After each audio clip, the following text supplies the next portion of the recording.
Praise the lord. ఈరోజు వాక్యాంశము ఇర్మియా గ్రంథం 4:14. నీవు రక్షింపబడినట్లు నీ హృదయంలో నుండి చెడుతనము కడిగివేసుకొనుము. ఆమెన్, హల్లెలూయా. మరి రక్షణ కావాలంటే చెడుతనాన్ని కడిగివేసుకోవాలి, అదే ప్రభు చెప్తున్నారు. కాబట్టి చెడుతనాన్ని తీసివేసే విధంగా ఈరోజు నీవు ఉన్నావా లేదా అని ఒక్కసారి సహోదరుడా నీవు ఆలోచించు. ముఖ్యంగా క్రైస్తవుడైన నీవు ఎన్నాళ్ళు ఇంకా చెడ్డవాడిగానే ఉంటావు? క్రీస్తు నీ జీవితంలోకి వచ్చిన తర్వాత కూడా నువ్వు మారవా? ఇంకా చెడుతనం నుంచి నువ్వు మరి బయటకు వచ్చేవా? ఆ చెడుతనాన్ని విడిచిపెట్టలేకపోతున్నావా? క్రీస్తు సారూప్యాన్ని నీవు ఇంకా ఎంతకాలమని పొందకుండా ఉంటావు? నీ హృదయంలో మంచి ఆలోచనలు నువ్వు కలిగి ఉండాలని నీకు తెలుసా? క్రీస్తు రక్షణ ద్వారా మరి ఏదైనా సరే ఆయన నీకు రక్షణ ఇచ్చారు. అంతేకాదు, ఆయన రక్తం ద్వారా నీ పాపాలన్నీ కడిగేశారు కదా. కాబట్టి నువ్వు ఇంకా చెడుతనాన్ని విడిచిపెట్టాలి. అంతేకాదు, నువ్వు ఇవన్నీ చేయగలిగితేనే రక్షణ పొందుకోగలుగుతావు. ఇంకా నీ హృదయంలో చెడు ఉంచుకుని ఇతరుల పట్ల కోపము, ద్వేషము, అసూయ, అహంకారము, చెడు తలంపులు, పాపము నీలో ఉంచుకుంటే రక్షణ ఎలా వస్తుంది నీకు? ప్రభు నువ్వు రక్షించబడాలంటే ఇవన్నీ ఉండకూడదు. మరి ఇవన్నీ మనసులో పెట్టుకుని కూడా రక్షణ తీసుకుంటే నీ రక్షణలో నువ్వు మరణం వరకు నమ్మకంగా సాగలేవు. అంతేకాదు, నువ్వు తీసుకున్న రక్షణ వల్ల నీకు ఎంతమాత్రం ఉపయోగం ఉండదు.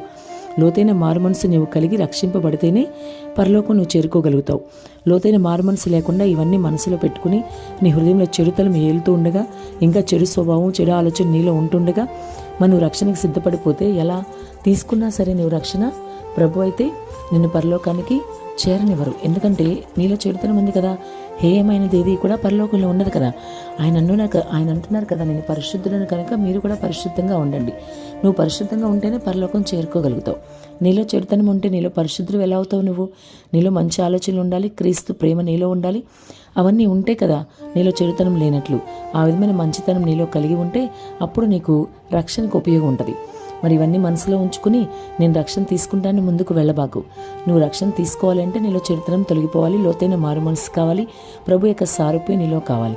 ఒకవేళ రక్షణ తీసుకున్న వ్యక్తి అయ్యుండి కూడా ఇలాంటివన్నీ నీ మనసులో ఉంటే ఇప్పుడే విడిచిపెట్టు. చెడుతనాన్ని విడిచిపెడితేనే రక్షించబడతావు అని వాక్యం ఎంతో వివరంగా మరి సామెతల గ్రంథంలో ఇర్మియా గ్రంథంలో 4:14 వాక్యం చాలా వివరంగా సెలవిస్తుంది. హృదయంలోని చెడుతనం కడిగి వేసుకోవాలి అని కూడా మరి ఇర్మియా భక్తుల ద్వారా దేవుడు మాట్లాడుతూ ఉన్నారు. కాబట్టి ఇప్పుడే నీ హృదయంలో నుంచి ఆ చెడుతనం అంతా కడిగి వేసుకో. మరి ఏ విధమైన చెడుతనం నీలో ఇంకా ఏలుబడి చేస్తుందో అది నీకు మాత్రమే తెలుసు. వేరెవరికి చెప్పాల్సిన అవసరం లేదు. నీకు తెలుసు నీలో ఏ చెడు ఉందో. కాబట్టి ఆ చెడుని ఇప్పుడే విడిచిపెట్టి అదంతా కూడా యేసు రక్తంతో కడిగి వేసుకో. అప్పుడు నువ్వు మరి పరలోకం చేరుకుంటావు. పరలోకం చేరే భక్తి చేయాలి కానీ ఉపయోగం లేకుండా పేరుకి క్రైస్తవుని చెప్పుకుంటూ నామమాత్ర భక్తి చేసుకుంటూ ఉంటే ఏంటి ఉపయోగం? క్రీస్తుని చేరుకునే భక్తి చేయాలి. ఆయనతో యుగయుగాలు సంతోషంగా ఉండాలని ఆ శక్తి నీలో ఉండాలి.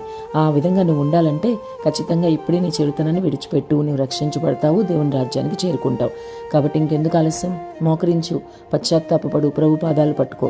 ప్రభు నన్ను క్షమించిన అడుగు. ప్రభు నేను తప్పకుండా క్షమిస్తాడు. చెడుతనమంతా విడిచిపెట్టి ఆయన రక్తం ద్వారా నీ చెడుతనమంతా కడిగేసుకుని నువ్వు చక్కగా పరలోకం చేరే భక్తి చెయ్యి. ప్రభు తప్పకుండా నీకు సహాయం చేస్తారు. అట్టి కృప ప్రభు దయచేయను గాక. ఆమెన్.